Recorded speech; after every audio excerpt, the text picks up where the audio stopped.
pajak. Ngopi sambil ngobrol pajak. Assalamualaikum warahmatullahi wabarakatuh. Salam sejahtera bagi kita semua. Om Swastiastu, Namo Buddhaya, dan salam kebajikan. Kembali lagi bersama saya Lukitika Fitriani dalam acara Pijak Ngopi sambil ngobrol pajak. Oke, di acara Pijak kali ini kita akan membahas mengenai PPN Insentif Perumahan DTP ditanggung pemerintah. Nah, sebelum kita membahas mengenai materi tersebut, alangkah baiknya kita lepas masker dulu ya, karena kita sudah mematuhi protokol kesehatan.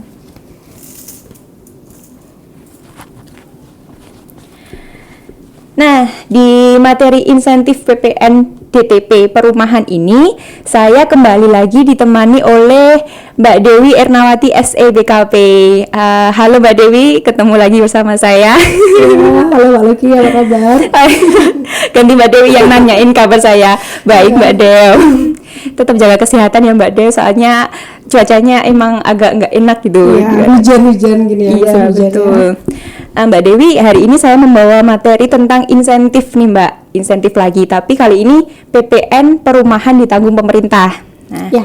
Itu saya ingin tanya mengenai peraturan-peraturan yang mengatur mengenai PPN DTP itu, lalu kewajiban-kewajiban yang memberikan ini yang menjual ya, yang menjual, terus bagi yang memanfaatkan, yang beli rumah itu gimana aja.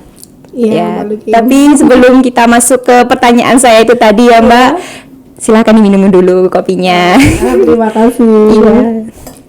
Pijak Mbak Dew, jangan lupa ngopi. Oke. Gimana Mbak Dew? Ya, baik. Oke, kita bahas lagi mengenai insentif ya di masa pandemi ini.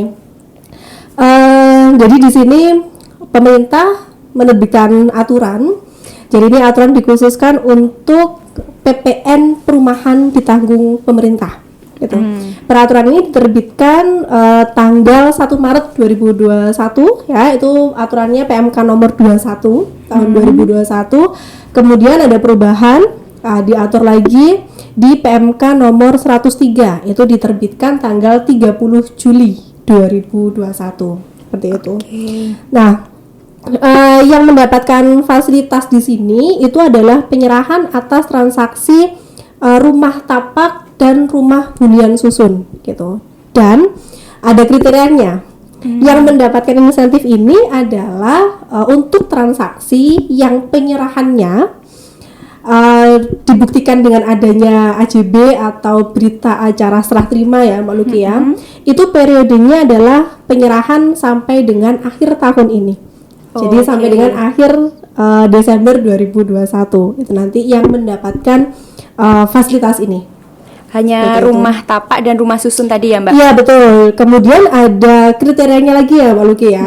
Jadi rumah tapak dan rumah susun yang ada penyerahan, yang dilakukan penyerahan sampai dengan akhir tahun ini, kriterianya adalah harga jualnya maksimal 5 miliar. Jadi tidak boleh lebih dari 5 miliar. Gitu. Itu yang ditanggung oleh pemerintah PPN-nya.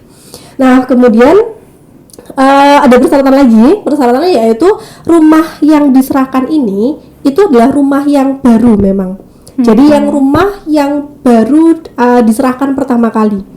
Jadi bukan rumah yang sudah pernah ada penyerahan gitu ya Mbak Luki ya. Jadi memang ini adalah penyerahan pertama di periode insentif ini. Periode mulai Maret sampai dengan akhir tahun 2021 ini. Desember. Gitu. Kemudian Kemudian ada juga aturan khusus untuk pembeli yang sudah melakukan transaksi angsuran sebelum berlakunya aturan ini. Jadi aturan ini kan berlakunya terbitnya mulai 1 Maret ya 2021. Lah, apabila ada penyerahan sebelum itu ada ketentuan khusus. Ketentuan yang pertama adalah angsuran pertama itu paling lambat adalah angsuran tanggal 1 Januari 2021. Gitu. Jadi yang mendapatkan fasilitas ini adalah yang angsuran pertamanya tanggal 1 Januari 2021 dan memang akan diserahkan di tahun 2021 juga.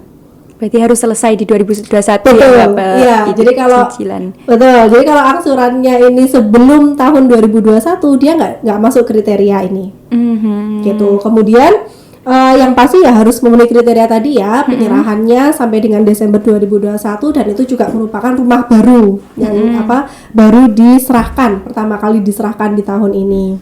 Kemudian untuk angsuran yang sebelum berlakunya aturan ini itu nggak dapat fasilitas ya, Mbak Luki ya. Jadi tadi dia sudah ada angsuran Januari Februari misalkan, sudah diangsur itu tetap PPN-nya seperti biasa. Jadi PPN-nya yang menanggung pihak pembeli. Tetapi mulai angsuran Maret sampai dengan Desember atau sampai dengan penyerahan rumah ini itu yang mendapatkan fasilitas PPN ditanggung pemerintah. Seperti itu. Itu ketentuannya untuk yang bisa mendapatkan fasilitas PPN tanggung pemerintah. Yang bisa mendapatkan PPN ditanggung pemerintah tadi itu semua orang atau ada ketentuan lain yang mengatur gitu, Mbak? Ya baik, jadi yang yang bisa mendapatkan fasilitas ini hanya untuk orang pribadi. Gitu. Jadi kalau yang pembelinya adalah wajib pajak badan itu nggak bisa dapat, Mbak Logi. Jadi dikhususkan yang menerima fasilitas ini adalah pembelinya orang pribadi. Dan juga untuk tarifnya itu ada perbedaan untuk fasilitas insentif ini. Jadi ada yang PPN-nya 100% ditanggung pemerintah, ada yang hanya 50%. Gitu, terbagi menjadi dua. Jadi kalau nilai transaksinya itu sampai dengan 2 miliar, itu nanti 100% PPN-nya ditanggung pemerintah. Gitu. Jadi bagi pihak pembeli juga diuntungkan ya di sini ya, karena pasti harga belinya turun, dia tidak perlu nanggung PPN gitu. Tetapi untuk yang nilai transaksinya di atas 2 miliar sampai dengan 5 miliar itu juga dapat fasilitas ini, tetapi hanya 50% yang PPN-nya ditanggung pemerintah. Jadi 50%-nya mekanismenya sama seperti biasa ditanggung oleh pihak pembeli gitu, yang 50%. Berarti ini menguntungkan banget ya, Mbak? Iya, betul. Jadi memang pemerintah di sini kan juga ingin membantu usaha developer ya, yang di masa pandemi ini kan dirasa terdampak sekali. Kesulitan banget ya, Mbak? Betul. Jadi untuk mendorong transaksi ini ada fasilitas PPN ditanggung pemerintah. Berarti kalau saya mau beli rumah banyak nih, Mbak ya, misal ya, berarti bisa dong ya? Iya, satu lagi, Mbak Luki. Jadi yang bisa mendapatkan fasilitas ini kan tadi orang pribadi ya. Nah, satu orang pribadi itu hanya boleh dapat fasilitas untuk 1 kali pembelian di tahun 2021. Jadi saya nggak bisa beli banyak rumah nih ya, Mbak? Boleh beli banyak, tapi yang dapat insentif hanya 1 transaksi saja. Jadi untuk tahun ini 1 orang pribadi hanya boleh 1 yang dapat fasilitas gitu ya. Jadi kita nggak bisa 1 orang pribadi beli di banyak tempat gitu. Ya nanti mekanismenya kalau sudah dapat insentif di 1 tempat, yang di tempat lain ya nggak dapat insentif. Seperti itu. Ya ada batasan juga. Iya. Nah, Mbak Dewi, kalau untuk dari segi developer itu kewajiban apa, Mbak, yang harus dipenuhi biar supaya bisa dapat insentif ini ya? Baik. Jadi untuk pihak penjual ya, developernya ini, pihak PKP penjualnya itu harus memenuhi ini ya, kriterianya juga. Ada kewajibannya dia, yang pertama menerbitkan faktur pajak. Faktur pajak ditanggung pemerintah. Nanti bedanya adalah di kode faktur pajaknya. Jadi kalau ditanggung pemerintah tuh kodenya pakai kode 07. Kalau ditanggung oleh pihak pembeli kan kodenya 01 gitu. Kalau ditanggung pemerintah kodenya 07. Berikutnya melaporkan realisasi pemanfaatan insentif PPN ini. Nah, nanti pelaporan realisasi ini dibuktikannya dengan pelaporan SPT PPN, Mbak Luki. Jadi tidak ada format khusus seperti insentif pajak yang lain ya, seperti insentif COVID yang lainnya kemarin. Itu jadi kita lapor SPT PPN, terus sudah ada kode fakturnya ditanggung pemerintah, itu berarti sudah ada pelaporan realisasi. Lebih ringkes ya, Mbak, berarti? Iya, betul. Tapi ada satu lagi. Satu lagi persyaratannya adalah harus ada dokumen berita acara serah terima dan ID rumahnya. itu nanti harus dicantumkan juga di faktur pajaknya. Seperti Dicantumkan di bagian ini ya, referensi itu ya, Mbak? Iya, betul. Jadi kita Oke. bisa dapat ID itu tadi itu melalui aplikasi Sikumbang namanya, Mbak Luki. Jadi berita acara serah terimanya ini harus didaftarkan di aplikasi Sikumbang itu ada batas waktunya paling lambat tanggal 7 bulan berikutnya sejak transaksi serah terima. Oke, Gitu. berarti kalau pembeliannya di bulan November itu harusnya tanggal 7 Desember ya? Iya, Sudah harus. maksimal, betul. Itu sudah harus didaftarkan di aplikasi Sikumbangnya Oke. tadi, gitu. Jadi uploadnya nanti di aplikasi Sikumbang sebenarnya cepat kok, Mbak Luki. Cuma yang belum daftar register di aplikasi Sikumbang itu mungkin nanti yang butuh proses. Gitu. Jadi Oke. perumahan-perumahan yang sudah terregister, terdaftar di aplikasi Sikumbang, nanti pada saat mau upload berita acara ini prosesnya tidak lama. Jadi bisa nanti langsung upload, bisa langsung dapat ID rumahnya, dicantumkan di faktur pajak gitu. Oke. Nah, dokumen berita acara serah terima ini juga harus memuat ini keterangan-keterangan ya. Jadi seperti identitas pihak penjual, nama, alamat, NPWP seperti itu ya. Kemudian identitas pembeli juga, termasuk NPWP atau NIK ya pihak pembeli. Tanggal serah terimanya kapan gitu, terus kode rumahnya yang dari aplikasi Sikumbang tadi dan tanggal BAST-nya itu sudah harus ada gitu, Mbak Luki. Jadi Tambahnya kalau- BAST itu tadi ya, Mbak? betul gitu, tambahannya di BAST ini. Jadi kalau kita terlambat mendaftarkan BAST di aplikasi, ya bisa aja kita nggak dapat fasilitas ini. Jadi kalau di pajak kan kita telat sehari aja, itu konsekuensinya kita udah nggak bisa dapat fasilitasnya. Oke, customernya juga rugi ya, Mbak ya? Betul, iya kan ini dampaknya nanti ada di customer juga. Dia kan biasanya dia ada fasilitas ini, dia akhirnya tertarik nih untuk beli rumah ya. Tetapi terus kalau misalkan ada kendala, misalkan terus pihak developernya ini nggak memenuhi persyaratannya tadi, akhirnya mau nggak mau kan tetap transaksi ini terutang PPN. Pihak pembeli nanti yang harus menanggung seperti itu. Iya, rugi juga ya, Mbak ya? Iya betul. Jadi bagi developernya juga nanti mungkin sudah ada kesepakatan nilai transaksinya tanpa PPN gitu. Terus dia nggak dapat fasilitas, ya mungkin pihak developernya yang harus nanggung. Ya itu tergantung nanti ke ini ya. Perjanjiannya kayak dengan gimana? pembeli seperti apa ya. Iya, ya. Tadi kan itu pelaporannya hanya lewat SPT PPN aja ya, Mbak, sama ditambah dengan BAST itu tadi. Iya. Nah, kalau yang di faktur itu tadi itu kan ada ini ya, Mbak ya, apa namanya, yang ditanggung pemerintah sama yang enggak. Bedanya itu transaksi yang di atas 2 miliar ya Mbak Luki ya.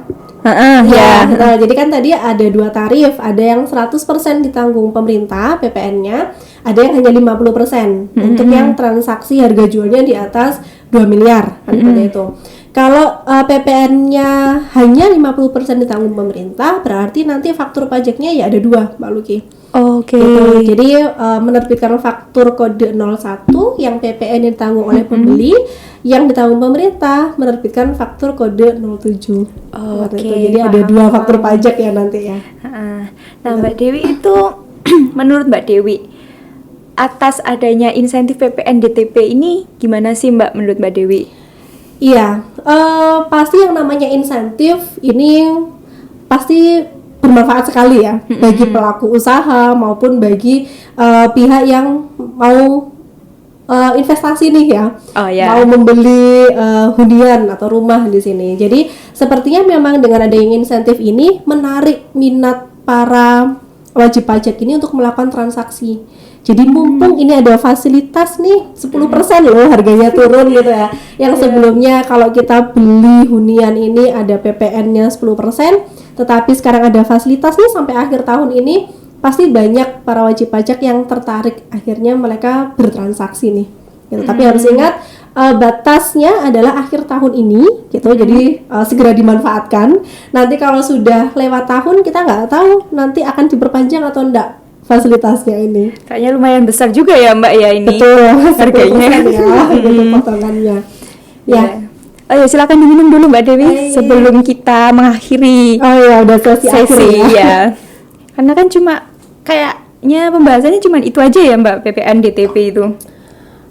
Iya, betul. Jadi sebenarnya tidak terlalu banyak juga persyaratannya, tetapi itu tadi kalau misalkan kita sampai lewat 1 hari atau ada dokumen yang salah gitu, biasanya secara administrasi ya, yang mungkin tidak terlalu diperhatikan gitu, itu nanti yang berdampak pada pemberian fasilitasnya ini.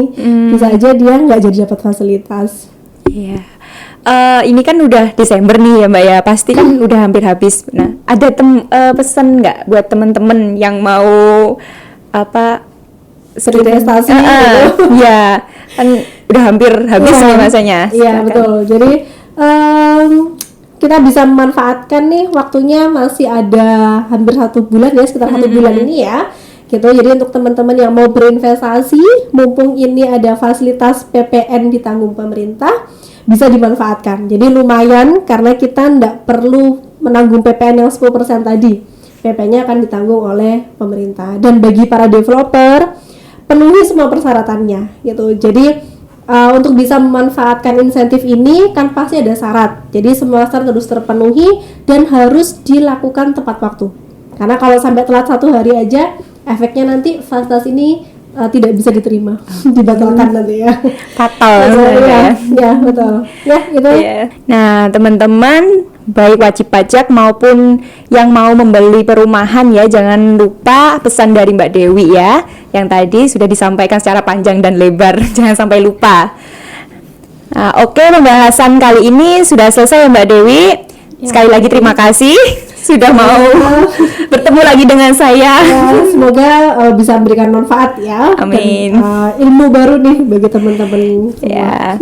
Oke teman-teman ya, jangan lupa like, komen, dan subscribe channel PT Cipta Sarana Cendekia, dan jangan lupa follow akun Instagram kami di @ciptasaranacendekia. Saya Lukitika Fitriani dalam acara Pijak pamit undur diri. Wassalamualaikum warahmatullahi wabarakatuh. Pijak, ngopi sambil ngobrol pajak.